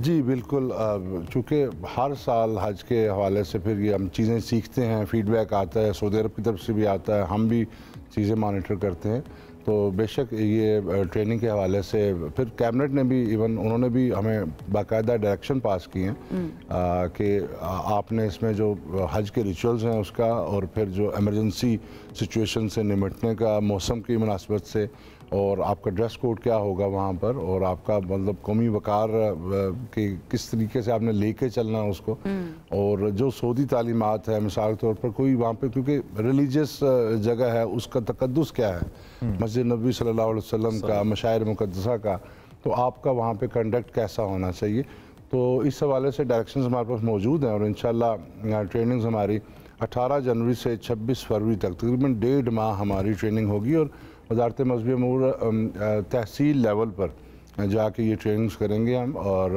ये मल्टीमीडिया के ज़रिए करेंगे इंशाल्लाह। 2 सेशन होंगे, दूसरा सेशन रमज़ान के फ़ौरन बाद होगा। तो इसमें हमने पाक हज मोबाइल ऐप के ज़रिए फीडबैक की सहूलत भी रखी हुई है कि आप बताएं कि ट्रेनिंग आपको कैसी लगे। वेरी इंपॉर्टेंट, बड़ा ज़रूरी है, तरबियत होना बड़ा ज़रूरी है और जो सारे एस्पेक्ट्स आपने जिनका जिक्र किया। अच्छा, मोबाइल ऐप के ऊपर हम पहले भी बात कर चुके हैं, लेकिन मैं चाहूँगी कि हम एक मरतबा फिर से ज़रा बात करें, क्योंकि आपने कहा था कि इसको मज़ीद यूज़र फ्रेंडली बनाने के लिए बात की जा रही है। हमारे उजाजे कराम ज़्यादातर जो जाते हैं, मेजॉरिटी बुज़ुर्ग होते हैं, टेक्नोलॉजी का इतना ज़्यादा पता नहीं होता, यूज़ नहीं कर पाते हैं, तो उनके लिए उसका इंटरफेस मज़ीद आसान करने के लिए, ताकि वो समझ सके, क्या किया गया है अभी तक? जी बिल्कुल, ऐप के लिहाज से भी मैं कल ही देख रहा था प्रेजेंटेशन, तकरीबन 20 स्लाइड्स हैं। इसके अलावा उसमें उर्दू का फीचर है, उर्दू इंग्लिश बाईलैंग्वेज है, दीगर लैंग्वेज भी कोशिश करेंगे इनकॉर्पोरेट करने की। उसके अलावा इसमें फिर वॉइस फीचर है और फिर लोग साथ होते हैं, क्योंकि ज़्यादातर शेयर्ड अकोमोडेशन में रहते हैं, तो आपके रूममेट्स जो होते हैं उसमें यंग भी हो सकते हैं, तो वो अल्लाह का शुक्र हाजी भी एक दूसरे की हेल्प करते हैं। वहाँ पर नाज़मीन का इस दफ़ा होगा हमारा, ये नई एक चीज़ है इस साल 2025 के लिए, हज नाज़िम। वो 100-125 लोगों के साथ पाकिस्तान से लेके सऊदी अरब थ्रू आउट हर मुकाम पे मशाइर मुक़द्दसा में हज के दिनों में उनके साथ साथ होगा और उनको हज रिचुअल्स भी करवाएगा और इंतज़ामी अमूर भी उनको लीड भी करेगा। तो इंशाल्लाह इनको देर एंड देन उनको वहाँ पर तो अच्छा बट साहब, आखिरी सवाल मेरा वो ये कि यूएई गवर्नमेंट की बात कर लें या अगर हम गल्फ़ की ओवरऑल बात कर लेते हैं, सऊदी गवर्नमेंट की भी बात कर लेते हैं, गदागरी से रिलेटेड उन्होंने अपने कुछ तहफ़्फ़ुज़ात जो है ना पाकिस्तानी गवर्नमेंट से किए थे, फिर हमने पार्लियामेंट के अंदर भी इसका जिक्र सुना। इस चीज़ को रोकने के लिए वजारत मज़हबी उमूर की जानिब से क्या किया जाएगा? आइडेंटिफाई कैसे किया जाएगा उन लोगों को जो बाहर जाकर पाकिस्तान का इमेज ख़राब करते हैं? जी, इसको लीड किया वजारत समंदर पार पाकिस्तानी, उनकी तरफ से ये चीज़ आई थी, क्योंकि उम्रा अभी हमारे डोमेन में नहीं है। अभी एक्ट तो पास हो गया लेकिन उसके रूल्स एंड रेगुलेशन बन रहे हैं और अल्लाह का शुक्र हज के अंदर ऐसी कोई इत्तला हमें या शिकायत मौसूल नहीं, उम्रा के अंदर मौसूल हुई है। लेकिन वो जो FIA है वो भी एक्टिव हुई है इसमें और हमारे साथ भी डेलिब्रेशंस हैं इनकी।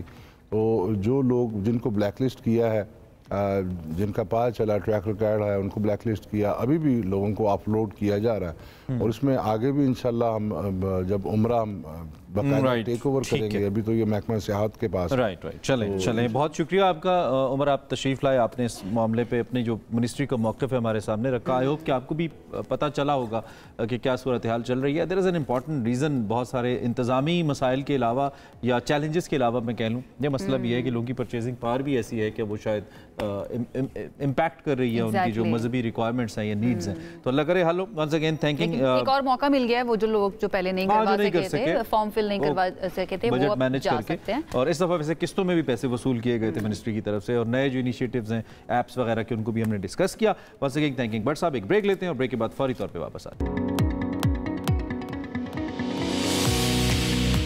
Welcome back once again. अब हम बात कर लेते हैं चाइना में जो ज़लज़ला आया था उससे अभी तक की इत्तलात के मुताबिक कई हलाकतें हो गई हैं। बड़ी अफसोसनाक खबर और अच्छी खासी शिद्दत का ज़लज़ला था। ये हलाकतों की तादाद कहा जा रहा है कि 126 तक हो गई है और सैकड़ों ज़ख्मी बताए जा रहे हैं। वहाँ पर कई जो इमारतें हैं वो भी तबाह हो गई हैं, नुकसान पहुँचा है उनको। शिद्दत जो चीज़ की वो 6.9 बताई गई है रेक्टर स्केल के ऊपर। 6.9 यस, और बहुत शदीद था। हमने इस पर वैसे जस्ट एक खबर के तौर पर इसको लिया था, लेकिन वी डिडंट नो क्योंकि ज़लज़ले के जो इम्पैक्ट है असल में वो देर से पता चलता है कि कितना जानी नुकसान हुआ। तो इसकी गहराई के बारे में अगर बात करें तो वो महज 10 किलोमीटर्स थी।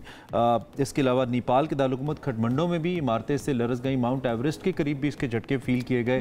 इवन भारत में 5.1 आई बिलीव वहाँ पे भी इसको महसूस किया गया और फिर आफ्टर शॉक्स भी आए।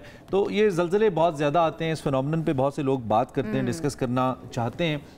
कुछ बहुत सारी रिसर्च भी इस पर की गई है। हम कहते हैं कि इसको प्रिडिक्ट नहीं किया जा सकता। There are certain plates down there जो कि मूव करती हैं। हमने कहा जरा इस फिनोमेनन को फिर डिस्कस करते हैं। ये भी कहा जाता है ना इमरान के एक मरतबा ज़लज़ला आ जाए ना तो उसके बाद मजीद आफ्टर शॉक्स जो आते रहते हैं और मजीद ज़लज़लों का खदशा जो है ना वो होता रहता है। तो इसके ऊपर हमने सोचा कि थोड़ी सी बात कर लेते हैं। हमारे साथ डॉक्टर शाजिया नसीम साहिबा मौजूद हैं, डिपार्टमेंट ऑफ अर्थ साइंसेज की प्रोफेसर है। उनसे इस सारे फिनोमेना को समझने की ज़रा कोशिश करते हैं। सो मच डॉक्टर साहिबा, कैसी हैं आप? ठीक है, मैं ठीक हूँ, आप ठीक हैं? अल्हम्दुलिल्लाह बिल्कुल ठीक ठाक। ज़रा हमें थोड़ा सा समझाइए बताइएगा इस जल्जलों के बारे में कि एक तो आते किस तरह से है, क्योंकि मैंने बहुत मर्तबा समझने की कोशिश की है वो प्लेट्स की, ये जो सारा फिनोमेना है ना, लेकिन समझ नहीं आया। मैं चाह रही हूँ कि आप जरा थोड़ा आसान अल्फाज में हमें समझाएं। अच्छा चलिए, ऐसा है कि ज़मीन की जो लेयर्स हैं उसके इंटीरियर को जो है क्रस्ट, मैंटल और कोर में डिवीज़न की गई है। ये तो आपको पता ही है कि ये कि डिविजन्स हैं। तो क्रस्ट और कुछ अपर पार्ट ऑफ मैंटल जो है मिलके एक लेयर या जिसको प्लेट्स कहते हैं, लिथोस्फेरिक प्लेट्स जो हैं वो बनाते हैं। तो उसके नीचे जो है एक स्टेनोस्फीयर तकरीबन 100 to 350 किलोमीटर्स तक एक हीट सॉफ्टन लेयर है जो उसको मोबिलिटी प्रोवाइड कर रही है ऊपर जो प्लेट्स हैं, लिथोस्फेरिक प्लेट्स। तो जैसे आप समझ लें कि बर्गर में पैटी के नीचे अगर केचप हो तो वो पैटी इजीली जो है फ्लो कर जाती है, मूव कर जाती है। तो इसी तरह से लिथोस्फेरिक प्लेट्स जो हैं ये मूव कर रही हैं इस स्टेनोस्फीयर के ऊपर, जो प्लेट टेक्टोनिक थ्योरी बेसिकली इसी के ऊपर बेस्ड है। तो जो हमारी इंडो पाक प्लेट है ये पहले साउथ में एक गोंडवाना लैंड का हिस्सा थी। पहले आप कह लीजिए जाइंट लैंड मास एक पैंजिया था जो कि डिवाइड हुआ, नॉर्थ में यूरेशियन प्लेट थी, साउथ में गोंडवाना लैंड था, उसका ये हिस्सा थी इंडो पाक प्लेट। और वहाँ से ये सेपरेट होके एक प्लेट बाउंड्री थी, डाइवर्जेंट बाउंड्री, तो वहाँ से ये मूव करती हुई यूरेशियन प्लेट से टकराई है, कोलिजन हुई है। और इसके बाद हिमालयाज़ बिल्डअप हुए। तो ये एक एक्टिव बाउंड्री है और इवन कि अभी भी फ्यू मिलीमीटर्स पर ईयर के रेट से इट इज़ स्टिल जो है खास वजह होती है जो अबव सरफेस हम नोटिस कर सकते हैं। आप लोग चूँकि फिजिक्स को पढ़ते हैं, समझते हैं तो और जियोफिजिक्स को, और ये जो अबव सरफेस जो सिचुएशन होती है या क्लाइमेटिक चेंजेस होती हैं, बारिशों का कम या ज़्यादा होना या टेम्परेचर वगैरह, ये किसी तरह बिलो सरफेस इसके ऊपर कोई इम्पैक्ट करता है? इसका कोई असर होता है या नहीं? ये डाउन द सरफेस एक एक्टिविटी है जो कि अपने तौर पे चलती है। बता रही हूँ कि जब दो प्लेट्स आपस में टकराती हैं, ठीक है, तो उसमें से जो एक डेंसर है वो सबडक्ट कर जाती है और वो भी ज़लज़लों के बाइस जो है बनते हैं। इसी तरह से हमारी जो नॉर्दर्न बाउंड्री है जिसमें कि हम कह रहे हैं कि प्लेट, ये दोनों कॉन्टिनेंटल प्लेट बाउंड्रीज हैं, इस वजह से कॉन्टिनेंटल टू कॉन्टिनेंटल ये कन्वर्जेंट बाउंड्री है। तो इट इज़ स्टिल एक्टिव, जिसकी वजह से जो है यहाँ पर अर्थक्वेक्स भी हैं। ये अर्थक्वेक बेसिकली और फिर प्लेट्स का मूव करना जो है इसकी रीज़न क्या होती है, या कोई ख़ास हम कह सकते हैं कि क्लाइमेट चेंज की वजह से इस तरह से हो रहा है? ज़मीन के नीचे ही जो मैंने आपको बताया कि स्टेनोस्फीयर के कन्वेक्शन करंट्स जो हैं वो जनरेट करते हैं और जिसकी वजह से प्लेट्स जो हैं आइदर डाइवर्ज करती हैं या कन्वर्ज करती हैं। उसकी कोई वजह नहीं होती जी, उसका आउटर उससे कोई ताल्लुक नहीं है, लेकिन जो फॉल्ट लाइंस और जो ये बन जाती हैं तो वो still with the passage of time, क्योंकि स्टिल ये अभी कोलिजन हो रही है, तो स्ट्रेसेस डेवलप हो जाते हैं और वो स्ट्रेसेस जब वो डेवलप हो जाते हैं एक लिमिट तक, उसके बाद वो एक जर्क से जो है वो रिलीज होते हैं along that fault. I think इसका कुछ साइंस से तो ताल्लुक नहीं होगा, आई होप, लेकिन कहा जाता है कि जो इंसानों के अलावा दीगर क्रिएचर्स दे सेंस अर्थक्वेक, ठीक है, उनको वो सेंस करते हैं कि अर्थक्वेक आने वाला है, and then they somehow move, they change the place where it happens. अगर वो कर सकते हैं, they might have some certain sensors, तो ह्यूमंस क्यों नहीं उसको डेवलप कर सके? और क्या वाकई ऐसा होता है कि परिंदे सेंस कर लेते हैं कि ज़लज़ला आने वाला है? जी, कुछ ऐसे हैं जो कि आप कह लीजिए कि चीज़ें जिसमें कि हम कहते हैं कि अर्थक्वेक को हम प्रेडिक्ट करने के लिए कि परिंदों को और जी जानवरों को थोड़ा सा अंदाज़, उनका नॉर्मल बिहेवियर हो जाता है। इसी तरह से पानी के जो कुएं हैं उसमें पानी की सतह चेंज हो जाती है। इसी तरह एक अलोंग द फ्रैक्चर्स या फॉल्ट्स जहाँ पे के अर्थक्वेक्स आते हैं वहाँ पे रेडॉन गैस की एमिशंस जो हैं उनके रेट्स डिफरेंट हो जाते हैं। ये साइंटिफिकली प्रूवन है? जी, साइंटिफिकली प्रूवन है। उसमें से ये कि कुछ रिसर्च ऐसी हैं जिसमें कि वो कहते हैं कि कुछ इंक्रीज़ हो जाता है लेवल फ्यू मंथ्स बिफोर और फ्यू डेज वो कुछ कम हो जाता है, कुछ के हैं जिसमें कि ज़्यादा हो जाता है। तो ये भी ऐसा जिसमें कि इंस्ट्रूमेंट्स लगा के उनके उसको नोट किया जा सकता है। इसके अलावा जो ज़मीन की वाइब्रेशंस हैं, क्योंकि कुछ छोटे छोटे अर्थक्वेक्स जो हैं वो उससे पहले आना शुरू हो जाते हैं, ग्राउंड वाइब्रेशंस होनी शुरू हो जाती हैं क्योंकि वो स्ट्रेसेस रिलीज होते हैं लॉन्ग दोस फॉल्ट लाइंस। अच्छा, जो कि हम मिथ्स की बात कर रहे हैं ना, आपका चूंकि सब्जेक्ट है तो आप लोग ज़्यादा ही पढ़ते होंगे या ज़्यादा ही फोकस करते होंगे इस चीज़ पे। हम तो जेनेरिक इन्फॉर्मेशन आती है। ये भी कहा जाता है कि इन जर्क्स को जो अंडर द सरफेस आते हैं कंट्रोल भी किया जा सकता है थ्रू सर्टेन टेक्नोलॉजीज। और अक्सर कहा जाता है कि there are certain developed countries who might be controlling this all and वो कहीं भी अर्थक्वेक सुनामी ला सकते हैं। अमेरिका के बारे में कहा जाता है, लेट मी से इट। क्या ऐसा हो सकता है कि इनको साइंटिफिकली कंट्रोल किया जाए अंडर द सरफेस और फिर किसी सर्टेन एरिया के अंदर वो जोल्ट्स फील किए जाए? ऐसा हो सकता है? उसके लिए देखें कुछ ऐसी टेक्निक्स होती हैं, फॉर एग्जांपल जैसे कहते हैं कि स्ट्रेसेस को एक्यूमुलेट ही ना होने दिया जाए इतना ज़्यादा कि वो इतने बिल्डअप हो जाएं कि वो इतने बड़े जर्क से रिलीज़ हों। तो वो क्या करते हैं कि छोटे छोटे जो हैं वहाँ पे ऐसे करते हैं आर्टिफिशियली इंड्यूस अर्थक्वेक्स के जिसमें कि लो मैग्नीट्यूड के आते रहें ईयरली या इस तरह से कुछ बेसिस पे, ताकि वो जो बड़े अर्थक्वेक्स हैं वो उससे उसको अवॉइड किया जा सके ना। तो अब जैसे आपको अभी जैसे कल ये आया है चाइना में और दैट इज़ 2025 में, इसी तरह से 2015 में नेपाल में भी जो है आया और उसका भी 7.7 समथिंग एक्स्ट्रा टेक्नोलॉजी बहरहाल हमें इतनी स्पेस दे रही है कि अगर इसको किसी सर्टेन लेवल पे लेके जाया जाए तो it is manageable. Right doctor साहब, थैंक यू वेरी मच, आपके टाइम का बहुत शुक्रिया, आप तशरीफ लाई, आपने साम मौजूद पे हमसे बात की। डॉक्टर शाज़िया हमें थोड़ा सा बता दी फिनोमिनन क्या है अर्थक्वेक्स का। महफूज रहें अल्लाह करे इसी दुआ के साथ, और साइंटिफिकली रिसर्च बड़ी इंपॉर्टेंट है, साथ साथ करते रहें तो कुछ ना कुछ नई चीज़ें सामने आती रहती हैं। हमने ब्रेक लेनी है, हमने ब्रेक लेनी है, ब्रेक से वापस आएंगे तो हम बात करेंगे आपकी स्किन के बारे में कि कैसे ख्याल रखना है सर्दियों में। एक ब्रेक के बाद जी सुबह से आगे एक मरतबा फिर से खुशामदीद। अब आपकी स्किन की हमें बात करनी है क्योंकि सर्दियों के अंदर बहुत ज़्यादा आपको पता है ड्राइनेस हो जाती है, खुश्क हवाएं चल रही होती हैं, बारिश की हम अक्सर बात कर रहे होते हैं कि बारिश हो जानी चाहिए क्योंकि ड्राइनेस बहुत ज़्यादा हो गई है। और ये ड्राइनेस जो है ना सिर्फ हमारी स्किन को अफेक्ट करती है बल्कि हमारे बालों को भी अफेक्ट करती है। तो हमने सोचा कि हम क्यों ना आज एक एक्सपर्ट को बुलाते हैं और उनसे बात करते हैं कि कैसे, फिर एक एक्सपर्ट को बुलाते हैं, उनसे बात करते हैं कि कैसे मैं या आप जो देख रहे हैं किस तरह से अपनी स्किन का ख्याल रख सकते हैं इस ठंडे मौसम के अंदर। तो हमारे साथ कौन मौजूद है? डॉक्टर समाविया हमारे साथ मौजूद हैं, डॉक्टर्स हैं। हम इनसे ज़रा हेल्प लेते हैं और जानने की कोशिश करते हैं और पूछते हैं कि क्या वजूहात हैं जो हमें इससे बचा सकती हैं। सबसे पहले तो हमें इसकी बुनियादी वजूहात बताइए, और फिर गर्म पानी में देख रहा था एक बड़ी वजह है इसकी, क्या ये है और बचाएं कैसे अपने आप को, स्किन को इस सारे मसले से? ऑब्वियसली एक वजह आपने खुद बताई, दैट इज़ गर्म पानी। गर्म पानी एक आपको ल्यूक वार्म वाटर यूज़ करना चाहिए, नीम गर्म। और सेकंड अपने शावर टाइमिंग जो है वो मिनिमाइज़ करें, not more than 5 minutes. Female as compared to male they take 30 minutes और समटाइम्स एन आवर, क्योंकि इट्स कंफर्टिंग, आप लोग बाहर निकलते नहीं हैं। देन आप जो सोप यूज़ करते हैं, बॉडी लोशंस, आजकल इतने अच्छे बॉडी लोशंस आए हैं कि there is no point using soap, ताकि आपकी स्किन ड्राई ना हो। But again if you have a family history, आप लोगों के अगर जेनेटिक्स में है ड्राइनेस, एक्जिमा, सोराइसिस, इस तरह की बीमारी है, you have to see a doctor. फिर वो एक प्रॉपर रिजीम होती है। Sometimes people they mix. लेकिन हमें ना समाविया पता कैसे चलेगा कि ना हमारी स्किन ठीक है या फिर डैमेज हो गई है, और या फिर अभी हमें जो है ना कोई मॉइस्चराइज़र चेंज करने की ज़रूरत है या कुछ और करने की ज़रूरत है? पता हमें कैसे चलेगा इस चीज़ का? देखिए, आप मेरे पास आएंगे तो मैं आपको 10 डिजीज़ गिनवा दूँगी, because we see things like एक एक्सपर्ट की तरह देखते हैं। अगर आपको एक चीज़ बॉदर नहीं कर, या आपको कोई बता नहीं रहा कि तुम्हें एक्नी है, तुम्हारी एक्नी स्कार है, जिस तरह आप बार्बर के पास जाते हैं वो बोलते हैं तुम्हारे बाल थिन हो गए हैं, तो ऑब्वियसली दैट्स वो एक टाइम होता है जब आपको अपने डॉक्टर के पास जाना चाहिए, क्योंकि वो अर्ली साइंस होते हैं जो कि अच्छा गर्म पानी की क्योंकि हम बात कर रहे थे और ब्रेक में भी हम बात कर रहे थे समाविया से, तो हमें बता रही थी कि ख़वातीन जो है ना उनको बहुत ज़्यादा टाइम नहीं लेना चाहिए स्पेशली शावर लेते हुए। तो वो मैं चाहूँगी कि एक मिनट फिर डिस्कस कर लेते हैं, क्यों नहीं लेना चाहिए ज़्यादा टाइम? सिर्फ गर्म पानी की वजह से आप कह रही हैं? स्किन थिकनेस का फ़र्क है। थिकनेस जो फीमेल की होती है, और फीमेल बहुत ज़्यादा चीज़ें यूज़ करती हैं, moisturiser, makeup and all that, तो उनको लगता है एक शावर लेने से they will take everything off with the shower. उनको थोड़ा सा ख्याल रखना चाहिए। फिर उनके बाल लंबे होते हैं, जब वो शावर लेती हैं तो वो अपने बालों को और ड्राई ऑफ कर देती हैं with the hot water, specially split ends आप नोट करते होंगे, ये सारी चीज़ें।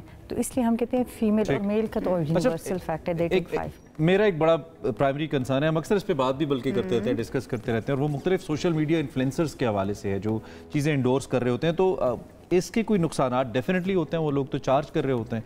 इसके बारे में आपका क्या टेक है, ये जो मुख्तलिफ इन्फ्लुएंसर्स इंडोर्स कर रहे होते हैं प्रोडक्ट्स को? दिस इज़ ये वो टॉपिक है ना जिस पर मैं हर वक्त बात करती हूँ, हर एक को समझाने की कोशिश करती हूँ कि एक चीज़ अगर आपको सूट कर रही है वो मुझे सूट नहीं कर सकती। उनको पैसे दिए जाते हैं इस चीज़ के कि इंडोर्स इट, उन्होंने उसकी अच्छाई ही बतानी होती है, बुराई तो उन्होंने बतानी नहीं होती।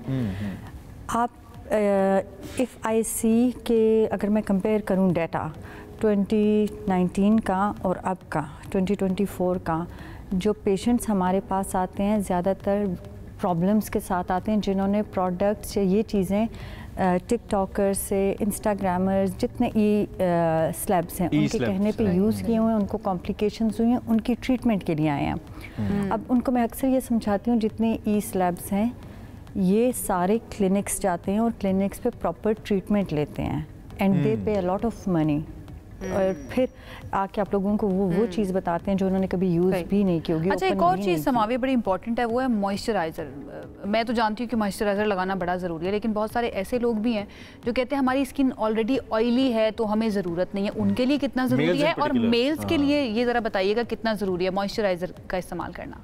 मेल फीमेल ऑब्वियसली स्किन की 4 लेयर्स हैं, उनके सेम सेल्स हैं, सिर्फ थिकनेस थोड़ी सी वेरिएशन है अपर लेयर की। तो उसमें ये होता है कि जिस तरह आप फेस वॉश के ल्यूकवार्म वाटर से टॉवल ड्राई किया, डू नॉट रब इट, जिस तरह आप लोग रब करते हैं, जस्ट हल्का सा टैप किया, उसके ऊपर सिंगल कोटिंग आपने नॉर्मली लोग हाथ में डालते हैं, ठीक, तो हल्का सा अगर आप भी हाथ में डालने वालों में से हैं, हल्का सा डाल के डॉट्स करके हल्का सा सर्कुलर आप वो कर सकती हैं, अप्लाई कर सकती हैं। Leave it for 5 minutes, reapply again if you have a dry skin. अगर आपकी ड्राई स्किन नहीं है, leave it for 10 minutes and then apply sunblock on the top. ये मेल फीमेल हर एज के लिए ये ज़रूरी है।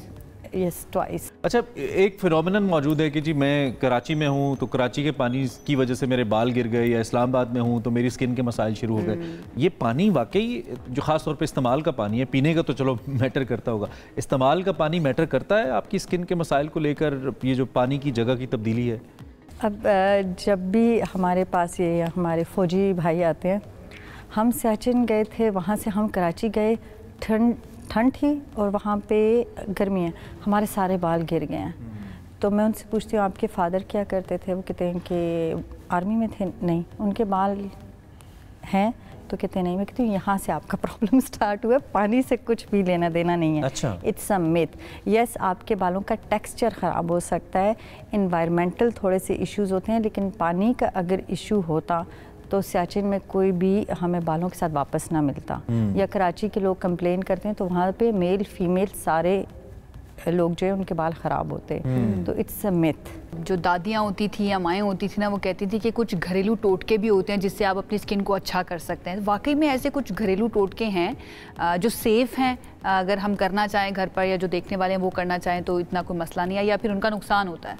देखिए, अगर हम पुराने ज़माने में जाएं, क्लियोपेट्रा को देखें, वो डंकी मिल्क से बात लेती थी, तो ये चीज़ें काम करती हैं। उसमें लैक्टिक एसिड था, जो कि लैक्टिक एसिड हमें अब केमिकल फॉर्म में मिलता है। इस तरह से आप हेयर का जो था वो कंडीशनिंग के तौर पे ऑयल्स यूज़ होते थे, अब हम उनका अल्टरनेटिव कंडीशनर लेते हैं। लेकिन ऑयल को भी वही समझते हैं, बाल अच्छे होते हैं, बाल उससे अच्छे नहीं होते, कंडीशनड होते हैं। सो पीछे से ही हमारी ऑर्गेनिक चीज़ों के इनऑर्गेनिक वर्जन्स आ गए हैं। ठीक है, अब टाइम प्रोग्राम का चूँकि ख़त्म हो रहा है, हम चाहते हैं कि जाते जाते क्विकली आप कोई सजेशन देना चाहें, वो लड़कियां, वो यंग लेडीज़ जिनकी एक्सेस यूजुअली आप जैसे एक्सपर्ट्स तक नहीं होती, लेकिन वो उनको कुछ अच्छा मशवरा जिससे हेल्प हो सके, उनको कुछ भी आप उनको इन दी एंड कहना चाहें।